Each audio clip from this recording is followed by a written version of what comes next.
The Ash Tree by M.R. James, read by Christopher Horton. Everyone who has travelled over eastern England knows the smaller country houses with which it is studded, the rather dank little buildings, usually in the Italian style, surrounded with parks of some 80 to 100 acres. For me, they have always had a very strong attraction, with the grey paling of split oak, the noble trees, the meres with their reed beds, and the line of distant woods.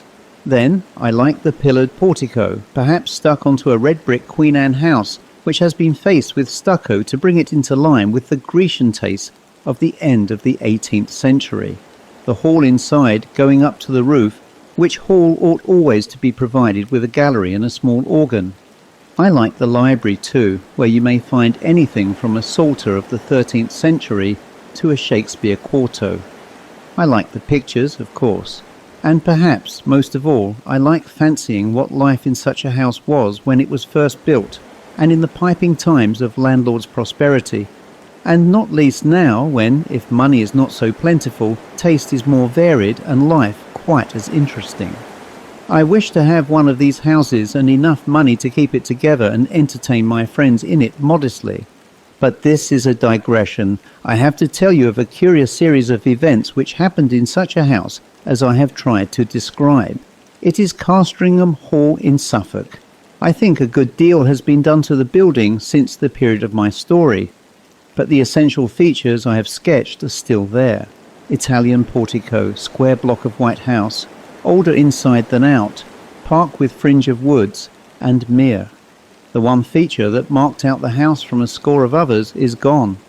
As you looked at it from the park, you saw on the right a great old ash tree growing within half a dozen yards of the wall and almost or quite touching the building with its branches. I suppose it had stood there ever since Castringham ceased to be a fortified place and since the moat was filled in and the Elizabethan dwelling house built. At any rate, it had well nigh attained its full dimensions in the year 1690. In that year, the district in which the hall is situated was the scene of a number of witch trials. It will be long, I think, before we arrive at a just estimate of the amount of solid reason, if there was any, which lay at the root of the universal fear of witches in old times. Whether the persons accused of this offence really did imagine that they were possessed of unusual powers of any kind, or whether they had the will at least, if not the power, of doing mischief to their neighbours, or whether all the confessions, of which there are so many, were extorted by the mere cruelty of the witch-finders. These are questions which are not, I fancy, yet solved. And the present narrative gives me pause. I cannot altogether sweep it away as mere invention. The reader must judge for himself. Castringham contributed a victim to the auto-da-fe. Mrs. Mothersole was her name, and she differed from the ordinary run of village witches only in being rather better off and in a more influential position. Efforts were made to save her by several reputable farmers of the parish. They did their best to testify to her character and showed considerable anxiety as to the verdict of the jury. But what seems to have been fatal to the woman was the evidence of the then proprietor of Castringham Hall, Sir Matthew Fell. He deposed to having watched her on 3 different occasions from his window at the full of the moon, gathering sprigs from the ash tree near my house. She had climbed into the branches, clad only in her shift, and was cutting off small twigs with a peculiarly curved knife, and as she did so she seemed to be talking to herself. On each occasion Sir Matthew had done his best to capture the woman, but she had always taken alarm at some accidental noise he had made, and all he could see when he got down to the garden was a hare running across the park in the direction of the village.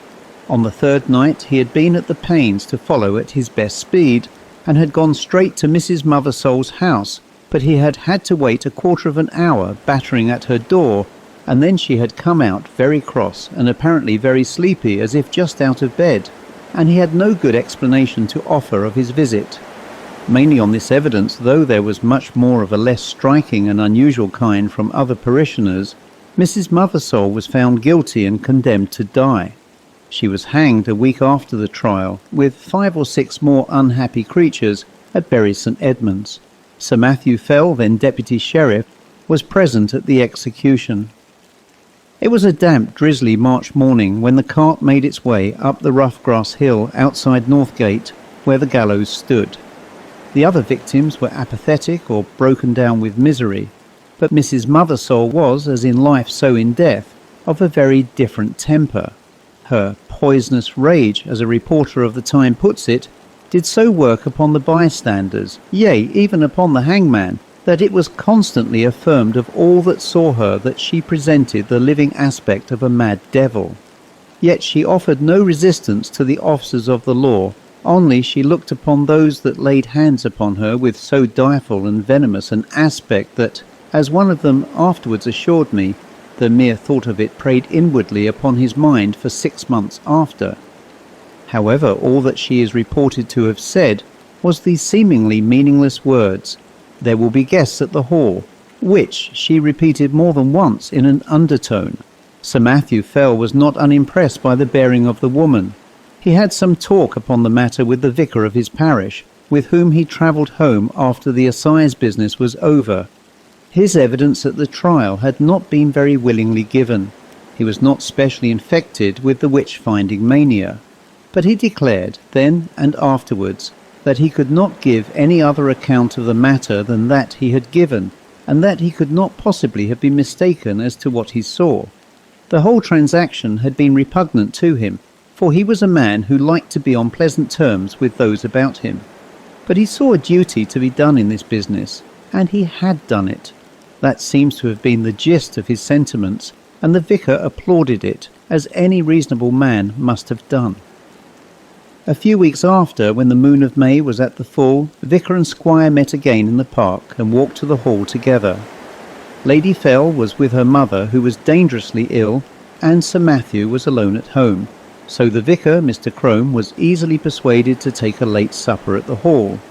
Sir Matthew was not very good company this evening. The talk ran chiefly on family and parish matters, and as luck would have it, Sir Matthew made a memorandum in writing of certain wishes or intentions of his regarding his estates, which afterwards proved exceedingly useful. When Mr. Crome thought of starting for home about 9:30 o'clock, Sir Matthew and he took a preliminary turn on the gravelled walk at the back of the house. The only incident that struck Mr. Crome was this. They were in sight of the ash tree which I described as growing near the windows of the building, when Sir Matthew stopped and said, "What is that runs up and down the stem of the ash? It is never a squirrel. They will all be in their nest by now." The vicar looked and saw the moving creature, but he could make nothing of its colour in the moonlight. The sharp outline, however, seen for an instant, was imprinted on his brain, and he could have sworn, he said, though it sounded foolish, that squirrel or not, it had more than 4 legs. Still, not much was to be made of the momentary vision, and the two men parted. They may have met since then, but it was not for a score of years. Next day, Sir Matthew Fell was not downstairs at 6 in the morning, as was his custom, nor at 7, nor yet at 8. Hereupon the servants went and knocked at his chamber door. I need not prolong the description of their anxious listenings and renewed batterings on the panels. The door was opened at last from the outside, and they found their master dead and black. So much you have guessed. That there were any marks of violence did not at the moment appear, but the window was open. One of the men went to fetch the parson, and then by his directions rode on to give notice to the coroner. Mr. Crome himself went as quick as he might to the hall, and was shown to the room where the dead man lay. He has left some notes among his papers which show how genuine a respect and sorrow was felt for Sir Matthew, and there is also this passage, which I transcribe for the sake of the light it throws upon the course of events, and also upon the common beliefs of the time. There was not the least trace of an entrance having been forced to the chamber, but the casement stood open, as my poor friend would always have it in this season. He had his evening drink of small ale in a silver vessel of about a pint measure, and tonight had not drunk it out. This drink was examined by the physician from Bury, a Mr. Hodgkins, who could not, however, as he afterwards declared upon his oath, before the coroner's quest discover that any matter of a venomous kind was present in it. For, as was natural, in the great swelling and blackness of the corpse, there was talk made among the neighbours of poison. The body was very much disordered as it laid in the bed, being twisted after so extreme a sort as gave too probable conjecture that my worthy friend and patron had expired in great pain and agony. And what is as yet unexplained, and to myself the argument of some horrid and artful design in the perpetrators of this barbarous murder, was this, that the women which were entrusted with the laying out of the corpse and washing it, being both sad persons and very well respected in their mournful profession, came to me in a great pain and distress both of mind and body, saying, what was indeed confirmed upon the first view, that they had no sooner touched the breast of the corpse with their naked hands than they were sensible of a more than ordinary violent smart and aching in their palms, which, with their whole forearms, in no long time, swelled so immoderately, the pain still continuing that, as afterwards proved, during many weeks they were forced to lay by the exercise of their calling, and yet no marks seen on the skin. Upon hearing this, I sent for the physician, who was still in the house, and we made as careful a proof as we were able by the help of a small magnifying lens of crystal of the condition of the skin on this part of the body, but could not detect with the instrument we had any matter of importance beyond a couple of small punctures or pricks, which we then concluded were the spots by which the poison might be introduced, remembering that ring of Pope Borgia, with other known specimens of the horrid art of the Italian poisoners of the last age. So much is to be said of the symptoms seen on the corpse. As to what I am to add, it is merely my own experiment, and to be left to posterity to judge whether there be anything of value therein. There was on the table by the bedside a Bible of the small size, in which my friend, punctual as in matters of less moment, so in this more weighty one, used nightly, and upon his first rising to read a set portion, and I taking it up, not without a tear duly paid to him, which from the study of this poorer adumbration was now passed to the contemplation of its great original, it came into my thoughts, as at such moments of helplessness we are prone to catch at any the least glimmer that makes promise of light, to make trial of that old and by many accounted superstitious practice of drawing the sorts, of which a principal instance, in the case of his late sacred majesty the blessed martyr King Charles and my Lord Falkland, was now much talked of. I must needs admit that by my trial not much assistance was afforded me, yet as the cause and origin of these dreadful events may hereafter be searched out, I set down the results. In the case it may be found that they pointed the true quarter of the mischief to a quicker intelligence than my own. I made then 3 trials, opening the book and placing my finger upon certain words, which gave in the first these words from Luke 13:7, cut it down, in the second Isaiah 13:20, it shall never be inhabited, and upon the third experiment Job 39:30, her young ones also suck up blood. This is all that need be quoted from Mr. Crome's papers.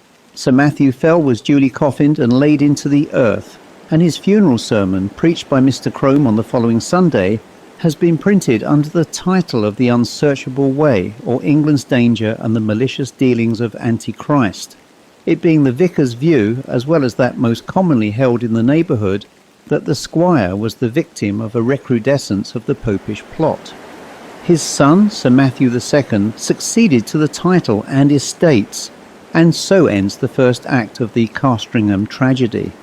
It is to be mentioned, though the fact is not surprising, that the new baronet did not occupy the room in which his father had died, nor indeed was it slept in by anyone but an occasional visitor during the whole of his occupation. He died in 1735, and I do not find that anything particular marked his reign, save a curiously constant mortality among his cattle and livestock in general, which showed a tendency to increase slightly as time went on. Those who are interested in the details will find a statistical account in a letter to the Gentleman's Magazine of 1772, which draws the facts from the baronet's own papers.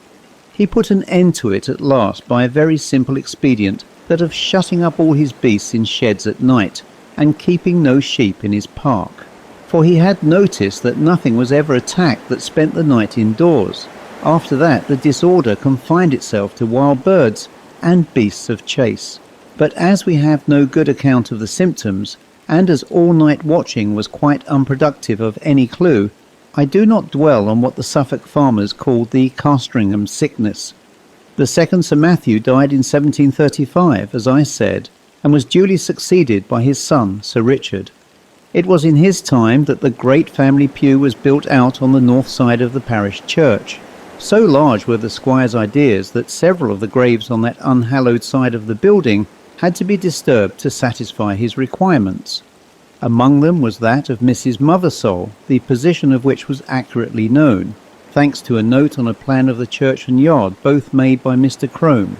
A certain amount of interest was excited in the village when it was known that the famous witch, who was still remembered by a few, was to be exhumed. And the feeling of surprise, and indeed disquiet, was very strong when it was found that though her coffin was fairly sound and unbroken, there was no trace whatever inside it of body, bones, or dust. Indeed, it is a curious phenomenon, for at the time of her burying no such things were dreamt of as resurrection men, and it is difficult to conceive any rational motive for stealing a body otherwise than for the uses of the dissecting room. The incident revived for a time all the stories of witch trials and of the exploits of the witches, dormant for 40 years, and Sir Richard's orders that the coffin should be burnt were thought by a good many to be rather foolhardy, though they were duly carried out. Sir Richard was a pestilent innovator, it is certain. Before his time the hall had been a fine block of the mellowest red brick, but Sir Richard had travelled in Italy and become infected with the Italian taste, and having more money than his predecessors, he determined to leave an Italian palace where he had found an English house. So stucco and ashlar masked the brick. Some indifferent Roman marbles were planted about in the entrance hall and gardens. A reproduction of the Sibyl's Temple at Tivoli was erected on the opposite bank of the mere, and Castringham took on an entirely new, and I must say, a less engaging aspect. But it was much admired and served as a model to a good many of the neighbouring gentry in after years. One morning, it was in 1754, Sir Richard woke after a night of discomfort. It had been windy, and his chimney had smoked persistently, and yet it was so cold that he must keep up a fire. Also, something had so rattled about the window that no man could get a moment's peace. Further, there was the prospect of several guests of position arriving in the course of the day, who would expect sport of some kind, and the inroads of the distemper, which continued among his game, had been lately so serious that he was afraid for his reputation as a game preserver. But what really touched him most nearly was the other matter of his sleepless night. He could certainly not sleep in that room again. That was the chief subject of his meditations at breakfast, and after it he began a systematic examination of the rooms to see which would suit his notions best. It was long before he found one. This had a window with an eastern aspect, and that with a northern. This door the servants would be always passing, and he did not like the bedstead in that. No, he must have a room with a western lookout, so that the sun could not wake him early, and it must be out of the way of the business of the house. The housekeeper was at the end of her resources. "Well, Sir Richard," she said, "you know that there is but one room like that in the house." "Which may that be?" said Sir Richard. "And that is Sir Matthew's, the west chamber." "Well, put me in there, for there I'll lie tonight," said her master. "Which way is it? Here, to be sure." And he hurried off. "Oh, Sir Richard, but no one has slept there these 40 years. The air has hardly been changed since Sir Matthew died there." Thus she spoke and rustled after him. "Come, open the door, Mrs. Chiddock. I'll see the chamber at least." So it was opened, and indeed the smell was very close and earthy. Sir Richard crossed to the window, and impatiently, as was his wont, threw the shutters back and flung open the casement. For this end of the house was one which the alterations had barely touched, grown up as it was with the great ash tree, and being otherwise concealed from view. "Air it, Mrs. Chiddock, all to-day, and move my bed furniture in the afternoon. Put the Bishop of Kilmore in my old room." "Pray, Sir Richard," said a new voice, breaking in on this speech, "might I have the favour of a moment's interview?" Sir Richard turned round and saw a man in black in the doorway, who bowed. I must ask your indulgence for this intrusion, Sir Richard. You will perhaps hardly remember me. My name is William Crome, and my grandfather was vicar here in your grandfather's time." "Well, sir," said Sir Richard, "the name of Crome is always a passport to Castringham. I am glad to renew a friendship of 2 generations' standing. In what can I serve you for your hour of calling? And if I do not mistake you, your bearing shows you to be in some haste." "That is no more than the truth, sir. I am riding from Norwich to Bury St. Edmunds with what haste I can make, and I have called in on my way to leave with you some papers which we have but just come upon in looking over what my grandfather left at his death. It is thought you may find some matters of family interest in them." "You are mighty obliging, Mr. Crome, and if you will be so good as to follow me to the parlour and drink a glass of wine, we will take a first look at these same papers together. And you, Mrs. Chiddock, as I said, be about airing this chamber. Yes, it is here my grandfather died. Yes, the tree perhaps does make the place a little dampish. No, I do not wish to listen to any more. Make no difficulties, I beg. You have your orders. Go. Will you follow me, sir?" They went to the study, the packet which young Mr. Crome had brought. He was then just become a Fellow of Clare Hall in Cambridge, I may say, and subsequently brought out a respectable edition of Polyaenus, contained among other things the notes which the old vicar had made upon the occasion of Sir Matthew Fell's death. And for the first time Sir Richard was confronted with the enigmatical sorts biblicae which you have heard. They amused him a good deal. "Well," he said, "my grandfather's Bible gave one prudent piece of advice. Cut it down. If that stands for the ash tree, he may rest assured I shall not neglect it. Such a nest of catarrhs and agues was never seen." The parlour contained the family books, which, pending the arrival of a collection which Sir Richard had made in Italy, and the building of a proper room to receive them, were not many in number. Sir Richard looked up from the paper to the bookcase. "I wonder," says he, "whether the old prophet is there yet. I fancy I see him." Crossing the room, he took out a dumpy Bible, which, sure enough, bore on the flyleaf the inscription, "To Matthew Fell, from his loving godmother Anne Aldous, 2nd September 1659. "It would be no bad plan to test him again, Mr. Crome. I will wager we get a couple of names in the Chronicles. What have we here? 'Thou shalt seek me in the morning, and I shall not be.' Well, well, your grandfather would have made a fine omen of that, hey? No more prophets for me. They are all in a tale.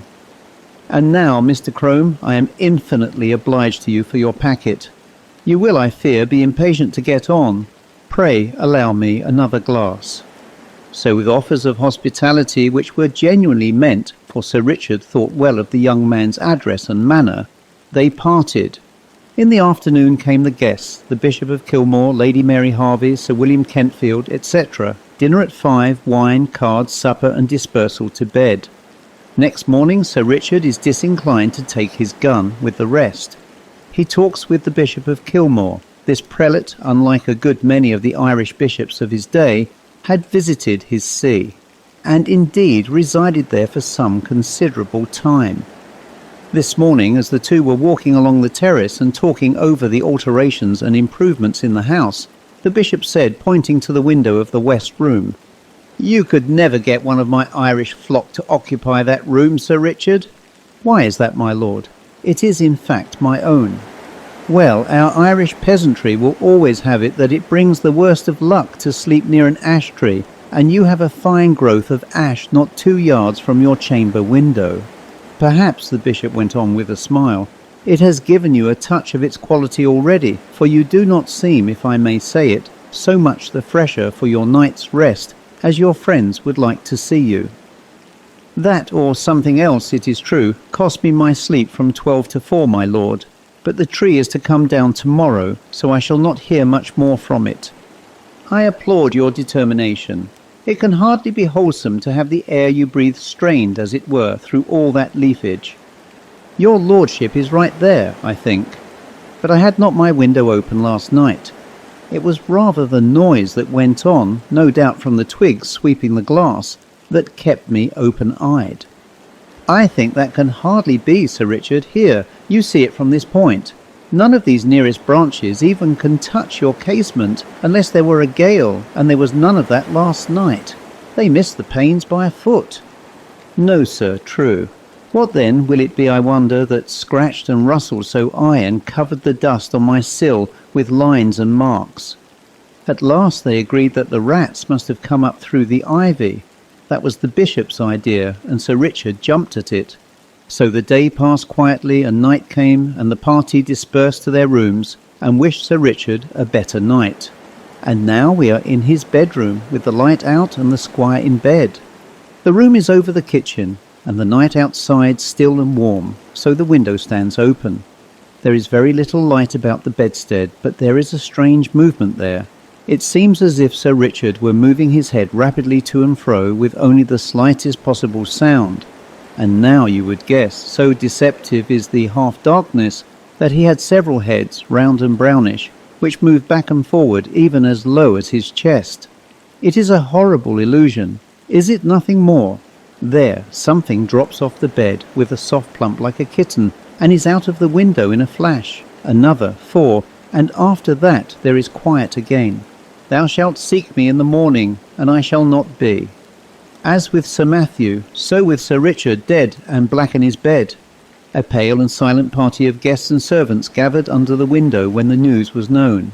Italian poisoners, popish emissaries, infected air, all these and more guesses were hazarded, and the Bishop of Kilmore looked at the tree in the fork of whose lower boughs a white tomcat was crouching, looking down the hollow which the years had gnawed in the trunk.